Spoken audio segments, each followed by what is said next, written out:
I caught my girlfriend of 8 years cheating with my best friend at his wedding, but then I found out all of my friends knew and were laughing behind my back, so I acted like I didn't know and threw this bombshell at his wedding to not just ruin his wedding but his entire life.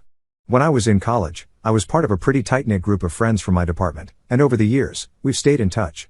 There are 7 of us, 4 women and 3 men. One of the guys, let's call him Ethan, was my college roommate, and we were literally inseparable. He's been my best friend since our college days, and recently I attended his wedding, which is where everything went wrong.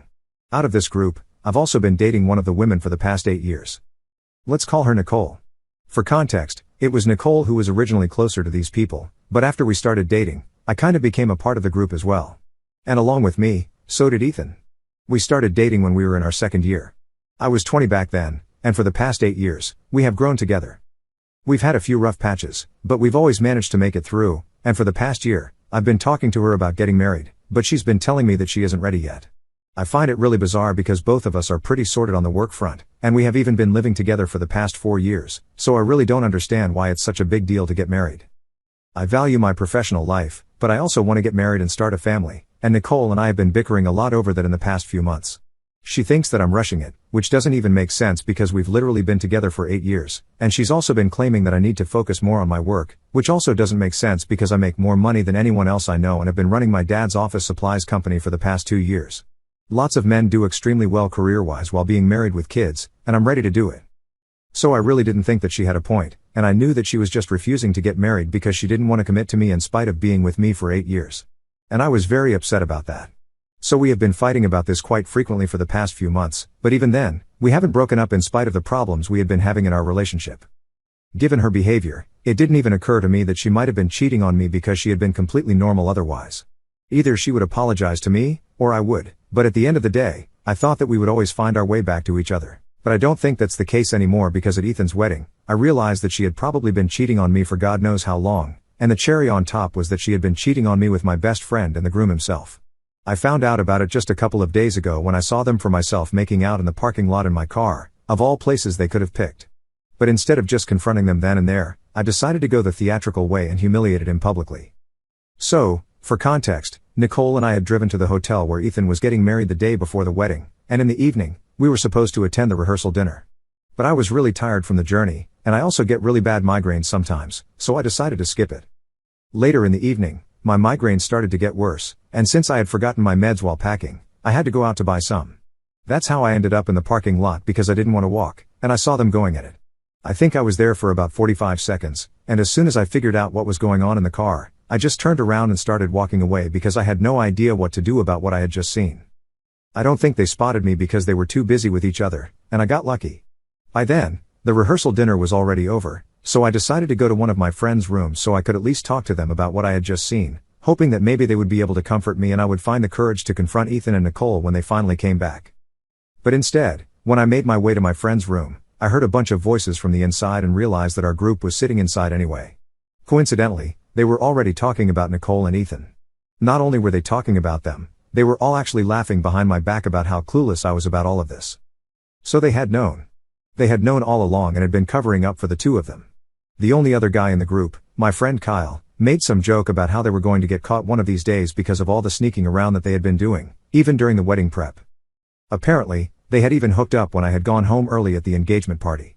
All of them found this very fun to talk about, and I was horrified at how casually they were discussing everything as if my feelings did not matter to them at all. So I just walked away from the door, and luckily they hadn't even noticed me lurking either, probably because they had all had a little too much to drink. I think that day was pretty much the worst one of my life, but even then, after I went back to my room and cried for about 15 minutes, I decided not to let anything show because I had already started formulating my plan. I knew that I was going to teach these people a lesson of a lifetime. So when Nicole finally came back to the room, I pretended like everything was normal, and we went to sleep without any discussion. The next day, the day of the wedding, I greeted everybody normally, and everything was going fine until I decided to stand upright before the ceremony was supposed to start. And in front of all the guests, I said that I wanted to make a speech in my friend's honor. That's not how traditionally things are done, so obviously there were some strange looks. But I guess Ethan thought I was going to make some heartfelt speech about how I was going to miss him or whatever. So he allowed it. It was a pretty big mistake on his part because then I went on to talk about whatever I had seen the previous evening and also brought up what I had overheard our friends talking about in their room later about the events at the engagement party while they were chilling and talking behind my back. At least at that point, all of them had the good sense to look ashamed. But I don't care about them that much. I only cared about how Nicole and Ethan were going to react to my speech. And, of course, as soon as they realized what was going on, they tried to get me to stop. It was much easier for Nicole since she was right beside me, and she started trying to get me to sit down and shut up as if that was going to help the situation. And Ethan totally flipped out and just started accusing me of being jealous of him, telling me that I was trying to ruin his wedding on purpose because my girlfriend wouldn't propose to me, so I was trying to steal his thunder. But I guess he oversold that whole act and got a little too defensive, so his fiancée ended up actually believing me, and then she walked off from the stage. When he realized that he had been left at the altar, he started running after her, and the whole situation descended into pandemonium. But I couldn't care less about any of that. I just shook Nicole off of me, made my way to the parking lot where I already packed my stuff and stashed my bags before the ceremony, and then I drove back home. 3 days have passed since then, and for the first 2 days, I didn't hear from anyone. But yesterday, Nicole told me that she and Ethan had been wrong, but what I had done was just downright psychotic because apparently, I didn't just ruin the wedding, but I also destroyed his life. Now his parents don't want anything to do with him, and his fiancée has already dumped him, so he's just broken and homeless because apparently he had been counting on this wedding to help him out financially, if you catch my drift. For a less subtle explanation, let me just say that he's a total gold digger, and this wedding had been a total sham right from the beginning. He and his fiancée didn't meet through their parents earlier this year like they had been telling everyone, but actually met each other on a dating app. His fiancée is 6 whole years older than him and had an ultimatum from her parents that she could either get married and settle down or continue fooling around with a new man every week, and that way she could count on getting herself disinherited by her parents and everything would go to her sister instead. So for that reason, she was willing to find somebody, but in reality, she had no interest in getting married. So far, she had been looking for somebody who would be okay with the idea of an open marriage but had been unlucky. That was until she met Ethan on the dating app, and he figured out a way that this could work for both of them. He wasn't too keen on the idea of getting married either, but he had been unemployed for about a year and had tried his hand at a bunch of stuff, but he just couldn't find anything to keep himself interested for more than 2 to 3 months. All he really wanted was to marry someone rich and be done with it. And lucky for him, his fiancée's family was pretty rich. I guess you guys can understand where I'm going with this. After a couple of dates, they realized that this would be the best way to solve both of their problems. And for a while, everything was sorted. But then I made that speech exposing him at the wedding and, of course, since their parents had no idea about their personal arrangement, his fiancée had to leave because there was no way that her parents were going to approve of her marrying a man like that, especially after his friend had humiliated the entire family in front of so many people. So even if their arrangement had been convenient, it wasn't going to work anymore, and they had to call the whole thing off. He had been staying with his fiancée for the past couple of months and hadn't been doing anything productive since he had even quit the last sales job that he had. And now, after the whole fiasco wedding, even his parents won't take him back in. So he has nowhere to go, and it's not like it's going to be easy for him to find a job either because he's not really qualified. And even if he does find something, it's probably going to be something very low paying. So now I'm being accused of ruining his life by being insensitive because Nicole thinks I should have just confronted them in person instead of publicly humiliating the two of them and creating so much trouble for him. Even our friends don't want to speak to either of them anymore, and he's in big trouble right now. And for some reason, she expects me to feel bad about all this right now. Anyway, I don't particularly feel bad for Ethan, and neither do I think that his life has been destroyed. All he has to do is just find a job and stick to it and do something for himself instead of relying on other people. I don't think it's a bad thing. If anything, I've probably done him a favor, but whatever. What I do feel kind of iffy about is humiliating both families publicly because I'm sure that the kind of speech that I made did not reflect too well on either of them. And I've met Ethan's parents, and they're really nice people. So that's the only part of whatever Nicole told me that really stuck with me, and I feel kind of bad about that part. I feel like I could have just done away with the whole public humiliation thing and confronted them privately, broken up with Nicole, and let all of this go in a healthy way. But now I've created all this drama, and I feel weird about it. So Ida for publicly humiliating my best friend and his family at his wedding because he and my girlfriend had been hooking up with each other? Edit. I truly have no idea how long this has been going on. The only information I have is whatever I overheard when I was lurking outside the room where my friends were talking about this whole thing. They were mostly just making jokes and saying stupid stuff about the situation.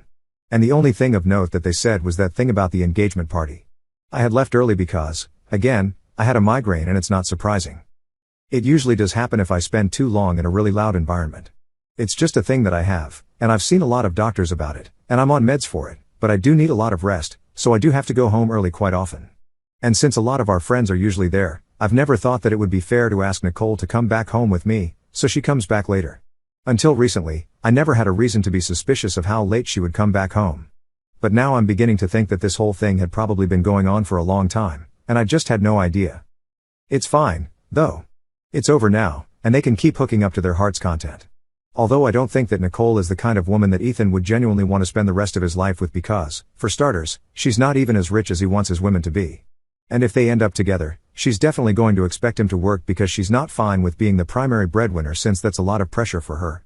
Her words, not mine, and I used to think that it was quite an admirable quality, but I don't think Ethan will feel the same way.